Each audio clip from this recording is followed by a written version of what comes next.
বিশ্বনবী ইরশাদ করেছেন, আমি যখন সিদরাতুল মুনতাহা থেকে আল্লাহর আরশের দিকে চললাম, জান্নাতুল ফিরদাউসের মধ্যে আমি আমার বেলালের পদধ্বনি শুনলাম। হযরত বেলাল বলেছেন, ইয়া রাসূলুল্লাহ, ইয়া হাবিবাল্লাহ, যখনই আমি নামাজ পড়ার জন্য ওযু করি, ওযু করার পর কোনো কথা বলি না, কোনো কাজ করি না, আবার আল্লাহর রাজি খুশির জন্য আমি তৎক্ষণাৎ 2 রাকাত নামাজ পড়ে ফেলি। তাহিয়াতুল ওযু, সুবহানাল্লাহ বলবেন না? হযরত বেলাল এইরকম মর্যাদার শ্রেষ্ঠ আসনটা পেয়ে গেলেন, সুবহানাল্লাহ সুবহানাল্লাহ। সেটা ছিল তার তাকওয়া। কি ছিল? দেখতে তো সুন্দর ছিলেন না, রংটা ছিল কালো, কিন্তু ভিতরটা ছিল আলো, সুবহানাল্লাহ। কিরকম মর্যাদা পেয়েছিলেন তিনি? বুখারী 2য় খণ্ডে এসেছে, হযরত ওমর ফারুক রাদিয়াল্লাহু তাআলা আনহু বলেছেন, আবু বকরিন সাইয়্যিদুনা ফাআতাকা সাইয়্যিদানা, আমাদের একজন নেতা হচ্ছেন আবু বকর, তিনি আযাদ করেছেন আরেকজন নেতা, তার নাম হযরত বেলাল। সুবহানাল্লাহ বলবেন না? হযরত ওমরের মতো ব্যক্তি হযরত বেলালকে বললেন নেতা, সুবহানাল্লাহ বলবেন নি? ভাইরা আমার, যে ব্যক্তি আল্লাহকে ভয় করে মুত্তাকি হয়ে যাবে, তার সাথে আল্লাহর চতুর্থ চুক্তি, আমার আল্লাহ পাক তাকে রব্বুল আলামিন আল্লাহ পাক তাকে সম্মান দান করবেন ইহকাল এবং পরকালে। মুত্তাকির সঙ্গে আমার আল্লাহর পঞ্চম চুক্তি, আল্লাহ পাক মুত্তাকি বান্দাকে দুনিয়া থেকে বিদায় দেবার আগেই বেহেশতের খোঁজ খবরটা জানাই দিবেন। আল্লাহ পাক কোরআনে বলেন, লাহুমুল বুশরা ফিল হায়াতিদ দুনিয়া ওয়া ফিল আখিরাহ লা তাবদীলা লিকালিমাতিল্লাহ। আল্লাহ পাক বলেন, যারা মুত্তাকি আল্লাহকে ভয় করেছে, মুমিন হয়ে গিয়েছে, পরহেজগার মুত্তাকি হয়ে গেছে, আল্লাহ পাক বলেন তাদের জন্য আল্লাহর পক্ষ থেকে খোঁজ খবর আছে দুনিয়া এবং আখিরাতে। জোরে বলেন সুবহানাল্লাহ। তার মানে সারাটা জীবন যে ব্যক্তি আল্লাহকে ভয় করে সমস্ত শিরক, কুফর, হারাম, নাজায়েজ, নিষিদ্ধ, অশ্লীলতা, বেহায়াপনার কাজকে বর্জন করলো একমাত্র আল্লাহর ভয়তে, ওই বান্দা দুনিয়ার থেকে বিদায় নেবার আগেই আমার আল্লাহ তার বেহেশতের খোঁজ খবর দিয়ে দিবেন। শুধু বেহেশতের খোঁজ খবর দিবেন তাই নয়, আমার আল্লাহ পাক ওই বান্দাকে দুনিয়ার বিছানা ছাড়ার আগেই বেহেশতে তার নূরের বিছানাটা দেখায় দিবে। এ হচ্ছে মুত্তাকির সাথে আল্লাহর কয় নাম্বার চুক্তি? পঞ্চম। কয় নাম্বার? যে ব্যক্তি আল্লাহকে হৃদয় থেকে ভয় করে সমস্ত অন্যায় কাজকে বর্জন করবে, সেই ব্যক্তির সঙ্গে আল্লাহর ষষ্ঠ চুক্তি হচ্ছে, আল্লাহ পাক তাকে জাহান্নাম থেকে নিষ্কৃতি দেবার ওয়াদা করেছেন। তিনি বলেছেন, সুম্মা নুনাজ্জিল্লাযীনা ইত্তাকাউ ওয়া নাযারুয যালিমিনা ফিহা জিসিয়া। আল্লাহ পাক বলেছেন, যারা ঈমানদার হৃদয় থেকে আল্লাহকে ভয় করে মুত্তাকি হয়ে যাবে, আল্লাহ পাক নিজের কুদরতে তাদেরকে জাহান্নাম থেকে নিষ্কৃতি দান করবেন। বলেন সুবহানাল্লাহ।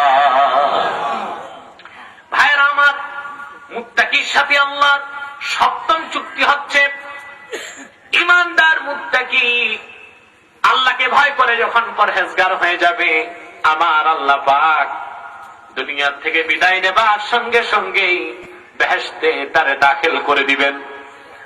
কোরআন কারীমে আল্লাহ পাক বলেন, ওয়াসারি'ু ইলা মাগফিরাতিন মির রাব্বিকুম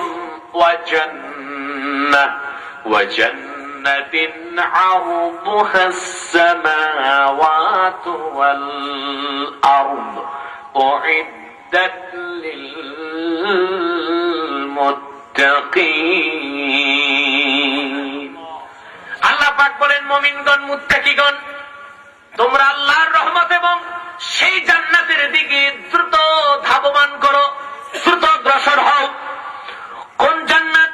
যেই জান্নাতের প্রশস্ততাটাই 7 আকাশ এবং জমিনের চেয়ে অনেক বড়।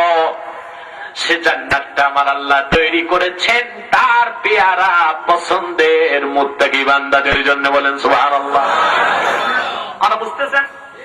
মুত্তাকির সাথে আল্লাহ চুক্তি কয়টা জোরে বলেন? শুনলেন কয়টা? 7টা।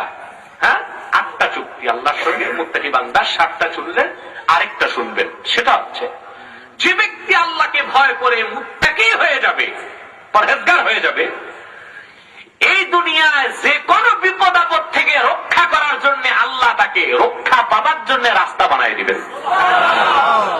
আর এমন জায়গা থেকে আল্লাহ তাকে রিজিক দিবেন যেটা সে চিন্তাও করতে পারবে না।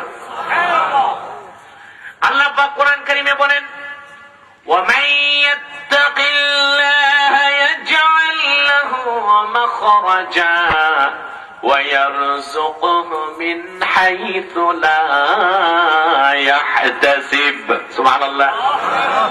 আল্লাহ পাক বলেছেন, যে ব্যক্তি আল্লাহকে ভয় করবে, মুত্তাকি হবে, বিপদ আপদে যে কোনো সমস্যায় উদ্ধার পাবার জন্য আল্লাহ নিজেই তার রাস্তাটা বানায় দিবেন। শুধু তাই নয়, এমন জায়গা থেকে আল্লাহ তার রিজিকের বন্দোবস্ত করবেন যেটা সে কোনোদিন চিন্তাও করে না। জোরে বলেন সুবহানাল্লাহ।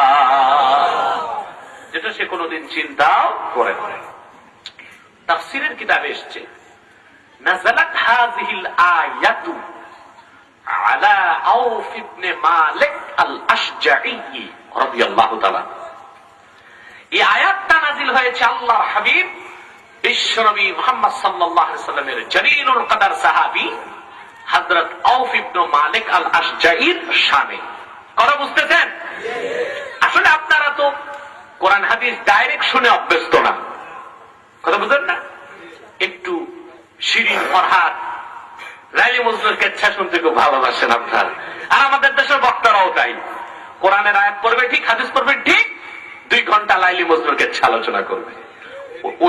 ওইটা কোরআনের তাফসীর না, ওটা কোরআনের তাফসীর না। আমি দেখেছি আজকে বাংলাদেশে সব জায়গায় নাম দেয় তাফসীরুল কোরআন। কোরআন থাকে একদিক, তাফসীর আরেক দিক, বক্তা আরেক দিক। নাম তো আছে, ঠিক কিনা? আর যা শুনছেন এটা ডাইরেক্ট কোরআনের তাফসীর। মুত্তাকির সাথে আল্লাহর চুক্তি কয়টা? 8টা চুক্তি। 8ম চুক্তি যে মুত্তাকি বান্দাকে আল্লাহ পাক বিপদ আপদে উদ্ধারের রাস্তাটা নিজে বানাই দিবেন। আর তাকে এমন জায়গা থেকে আল্লাহ খাদ্য দিবেন, রিজিক দিবেন যেটা সে কল্পনাও করে না। সুবহানাল্লাহ বলবেন না? ভাইরা আমার, আল্লাহ বলেছেন, ওয়ামান ইয়াত্তাকিল্লাহা ইয়াজআল লাহু মাখরাজা ওয়া ইয়ারযুকহু মিন হাইথু লা ইয়াহতাসিব। এই আয়াতের তাফসীরের মধ্যে এসেছে, নাযালাত হাযিহিল আয়াতু আলা আউফ ইবনে মালিক আল আশজাঈ। আল্লাহর হাবিবের জলিলুল কদর সাহাবী হযরতে আউফ ইবনে মালিক আল আশজাঈর শানে এই আয়াত নাযিল হয়েছে। বলেন সুবহানাল্লাহ। হযরত আউফ ইবনে মালিক আল আশজাঈ রাদিয়াল্লাহু তাআলা আনহু, তার 2টা সমস্যা হয়েছিল। কয়টা? একটি হচ্ছে যে তার কলিজার টুকরা সন্তানকে মুশরিকরা নিয়ে বন্দী করে রেখেছিল। বাপ জীবিত থাকতে সন্তান শত্রুর হাতে বন্দী, এর চেয়ে বড় দুঃখজনক ঘটনা আর কিছু কি হতেও পারে? আর দ্বিতীয় সমস্যা ছিল, বাড়িতে খাদ্য ছিল না, কয়েকদিন যাবৎ তিনি ক্ষুধার্ত ছিলেন। কি ছিলেন? পেটের যন্ত্রণা, এটা সবচেয়ে বড়, ঠিক কিনা? পেটে যদি আপনার ক্ষুধা থাকে, পেট খালি থাকলে নামাজও তো ভালো লাগবে না, ঠিক কিনা? রোজা ভালো লাগবে, ওয়াজ শুনতে ভালো লাগবে, কথা বলে না। পেট ঠিক, সব ঠিক। এই জন্য ইসলাম এই পেট সমস্যার সমাধানের জন্য অনেক বেশি গুরুত্ব দিয়েছে। যাকাত আর সদকাকে ফরজ করে দিয়েছে। সুবহানাল্লাহ বলবেন না? সুবহানাল্লাহ বলবেন না? আর একমাত্র সফল অর্থনীতি হচ্ছে যাকাত ভিত্তিক অর্থনীতি। আপনারা 1 দশক আগে দেখেছেন পৃথিবীতে ছিল সমাজতন্ত্রের দাপট, ঠিক কিনা? কিন্তু সেই সমাজতন্ত্রের দাপট 70 বছর টিকলো হলো পৃথিবীতে, সোভিয়েত রাশিয়া ভেঙ্গে টুকরা টুকরা হয়ে যাবার পর দেখলেন পৃথিবীতে পুঁজিবাদ, ক্যাপিটালিজম, পুঁজিবাদীদের দাপট। কিন্তু আজকে সেই পুঁজিবাদের কুফলতা হামলা করেছে যুক্তরাষ্ট্র আর ইউরোপকে, পাশ্চাত্যকে। স্পেনের অর্থনীতি ভেঙে গিয়েছে, ইটালিতে লক্ষ লক্ষ যুবক বেকার, এক মার্কিন যুক্তরাষ্ট্রে বিগত বছরে 1.5 লক্ষ যুবক বেকার হয়েছে, হাজার হাজার মার্কিন নাগরিক স্ট্রিট বেগার, ভিক্ষুক হয়ে রাস্তায় নেমেছে। বিশেষজ্ঞদের মতে আর কিছুদিনের মধ্যে পাশ্চাত্যের 500 বছরের শাসনের অবসান ঘটবে, তাদের রাজত্ব আর পৃথিবীতে চলবে না। আমরা দেখলাম সমাজবাদ, এটাও বৃথা, পুঁজিবাদ, এটাও বৃথা। একমাত্র মানবতার মুক্তির জন্য, মানুষের পেট সমস্যার সমাধানের জন্য 1500 বছর আগে আল্লাহ পাক কোরআনে বিধান করেছেন যাকাত ভিত্তিক অর্থনীতি। ঠিক কি বলেন? এই যাকাত গ্রহণকে আল্লাহ মুসলিম গভর্নমেন্টের উপর ফরজ করে দিয়েছেন, ঠিক কিনা? সূরা হজ্জে আল্লাহ বলেন, আল্লাযীনা ইম্মাক্কান্নাহুম ফিল আরদি আকামুস সালাতা ওয়া আতাউয যাকাতা ওয়া আমারু বিল মা'রুফ ওয়া নাহাউ আনিল মুনকার ওয়ালিল্লাহি আকিবাতুল উমুর।